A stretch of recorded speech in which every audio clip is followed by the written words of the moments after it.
유명 웹툰 작가의 자녀를 정서적으로 학대한 혐의로 1심에서 유죄 판결을 받은 특수교사가 했던 발언들입니다.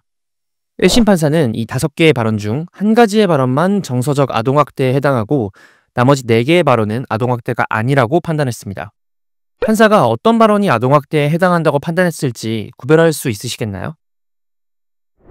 오늘의 주제는 아동학대와 교사입니다.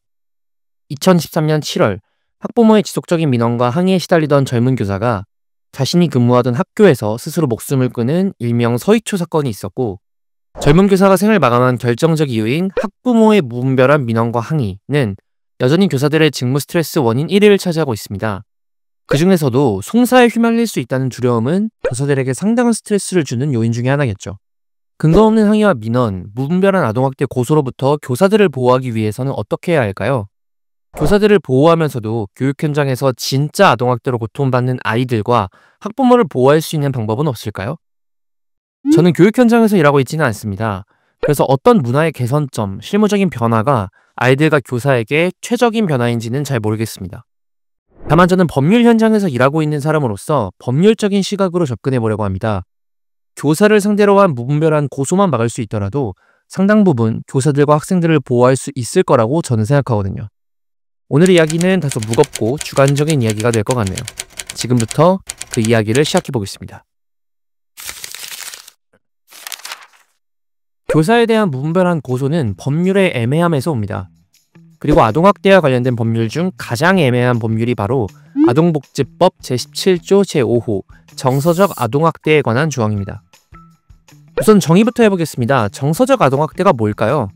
법에서는 정서적 아동학대를 아동의 정신건강 및 발달에 해를 끼치는 정서적 학대 행위라고 정의하고 있고, 판례에서는 정신적 폭력이나 가혹행위로서 아동의 정신건강 또는 복지를 해치거나 정신건강의 정상적 발달을 저해하는 정도에 이르는 것이라고 규정하고 있습니다.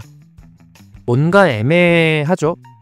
예를 들어 신체적 학대 행위는 무엇이 학대인지 일반인이더라도 비교적 쉽게 알 수 있을 겁니다. 그런데 정서적 학대는 법 조항과 판례를 보더라도 그래서 어떤 게 정서적 학대고 어떤 게 정서적 학대가 아닌지 기준을 잡는 것이 곤란합니다. 영상 처음에 말씀드렸던 특수교사가 했던 발언들입니다. 1심 재판부는 4번 발언을 정서적 아동학대로 보았고 1, 2, 3, 5번 발언은 정서적 아동학대가 아니라고 보았습니다. 정확히 어떤 기준으로 판단된 것인지 아시겠나요? 저는 모르겠습니다. 다른 예시를 보겠습니다. 유치원 특수교사인 A씨는 자폐성 장애를 가진 4살 학생이 음식을 거부하고 발버둥을 치며 양치질을 거부하자 학생이 입을 막아 음식을 뱉지 못하도록 하고 어깨를 붙잡고 다른 한 손으로 학생의 입에 칫솔을 넣어 양치질을 시켰습니다. A씨의 행위는 정서적 아동학대에 해당할까요? 실제로 A씨는 학부모로부터 정서적 아동학대죄로 고소를 당했는데 1심에서는 유죄가 나고 2심과 대법원에서는 무죄를 선고받았습니다. 다른 예시입니다. 초등학교 교사인 B씨는 수업 시간에 잘못한 아이들의 이름표를 호랑이가 그려져 있는 옐로카드와 레드카드 옆에 붙이고 이름표가 부착된 아이들은 방과 후 교사와 함께 교실 정리를 하도록 지시했습니다. 일명 레드카드 옆에 이름이 부착된 학생들의 학부모는 B씨를 아동학대로 고소했습니다. B씨는 검찰로부터 기소유예 처분을 받았고 헌법소원을 거치고 나서야 이 기소유예에 대한 취소 처분을 받을 수 있었습니다. 현재 B씨는 학부모와 민사소송을 진행 중입니다.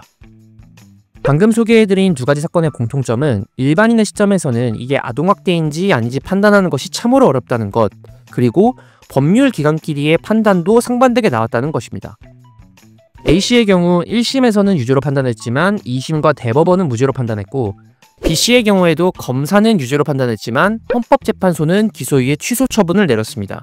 사실상 무죄로 판단한 겁니다.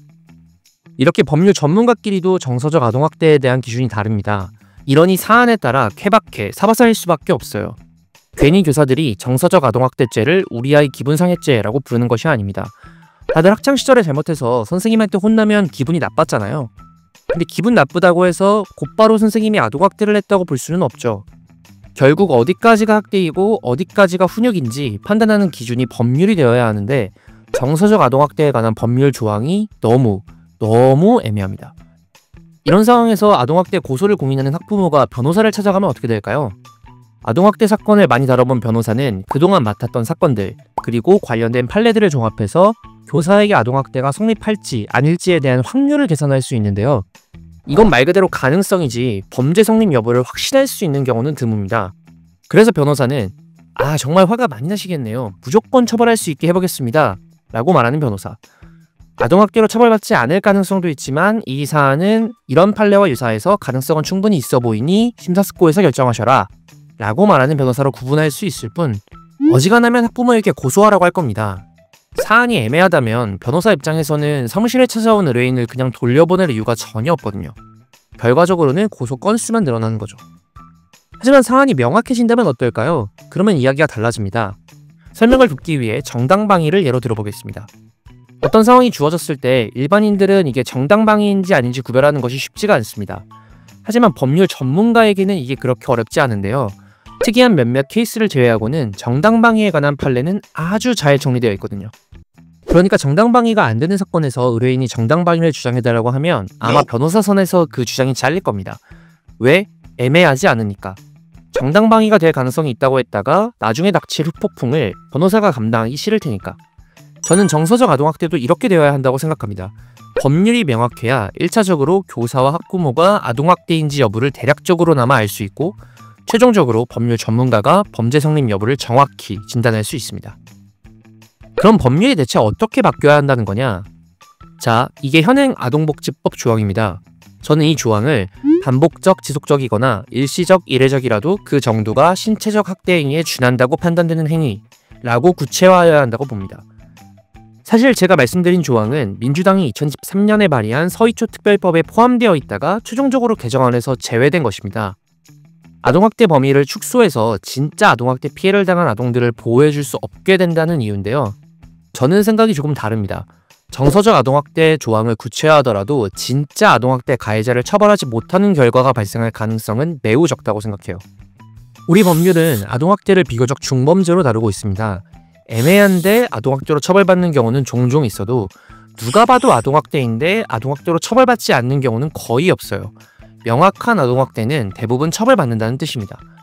그래서 저에게는 정서적 학대의 범위가 명확해져서 진짜 피해자가 피해를 입는 상황보다 가짜 가해자가 피해를 입는 상황이 보다 현실적이고 직관적으로 다가옵니다. 그리고 다소 무책임하게 들릴 수도 있겠지만 정서적 학대의 기준이 이 정도로 구체화된 것만으로 누군가가 처벌받지 않는다면 그 사람은 그냥 원래 처벌받지 않아도 되는 사람이라는 생각도 합니다. 수업 시간에 떠든 학생에게 레드카드를 준 교사를 누군가는 아동학대 범죄자라고 할 수는 있어도 우리 사회가 훈육이라고 정의하는 교육활동의 잣대가 조금은 완화되어야 바람직하지 않을까요? 그럼 법만 바꾼다고 장땡이냐? 그거 바뀐다고 고소를 안 하겠냐? 당연히 그렇게 생각하지는 않습니다. 고소는 줄어들지 않을 수도 있어요. 하지만 법률 현장에 있는 사람으로서 법률 개정은 크게 두 가지 일을 가질 거라고 생각합니다. 첫 번째는 교사와 교권에 대한 최소한의 보호입니다. 송사는 정말로 힘든 일입니다. 짧게는 1년, 길게는 수년에 거쳐 엄청난 스트레스와 압박감을 감내해야 하는 일이에요. 아동학대로 결정이 나면 교사는 직장을 영영 잃을 수도 있기 때문에 보통 아동학대로 고소당한 교사들은 더 극심한 스트레스를 받습니다. 제가 안타까운 것은 변호사를 찾아오는 교사들에게 당신의 행위는 아동학대가 아니니 걱정하지 말라라는 말을 할 수가 없다는 겁니다. 아닐 가능성이 높다랑 아니니까 걱정하지 말라는 아예 말의 무게가 다르거든요. 교사에게 송사가 무서운지 민원이 무서운지 저는 정확히 알지 못합니다만 송사에 대한 걱정이 덜어지는 것만으로도 무고한 교사의 마음은 훨씬 편해질 수 있을 거라고 봅니다. 두 번째는 기준의 강화가 진짜 아동학대 피해를 입은 피해자들에게도 도움이 된다는 것입니다. 아동학대 고소가 남발되면 수사기관도 법원도 아동학대 사건에 대한 피로감이 쌓일 수밖에 없습니다. 관련 교육기관도 여론의 눈치를 볼 수밖에 없죠. 진짜 아동학대 피해자가 교사를 고소하더라도 정부기관과 여론은 색안경을 끼고 바라보게 될 거라는 말입니다. 그리고 이건 지금 실제 현장에서 일어나고 있는 일입니다. 아동학대 고소인에 대한 비판적인 여론 때문에 혹여나 자녀가 학교와 사회에서 받을 질타 때문에 아동학대 피해 부모가 고소를 고민한다고 하면 지나친 비약일까요? 아동학대 피해자들 위해서라도 무엇이 정서적 아동학대인지 명확한 기준이 정해져야 한다고 생각합니다.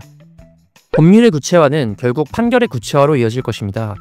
일반인들이 폭행이나 음주운전처럼 어떤 경우 범죄이고 어떤 경우 범죄가 아닌지 자체적인 구별이 어느 정도 가능하게 되었을 때 교육 현장에서 일하는 교사도, 교사 아래에서 지도받는 학생도, 학생을 양육하는 부모도 모두 아동학대로부터 보호받을 수 있다고 생각합니다. 오늘은 정서적 아동학대죄 조항의 개정 필요성에 대한 내용을 말씀드렸습니다. 제 의견이 많이 들어간 영상이라 주저리 말이 많아졌던 것 같은데요. 영상 봐주셔서 감사합니다. 도움이 되셨다면 좋아요와 구독 부탁드립니다. 법주머니였습니다.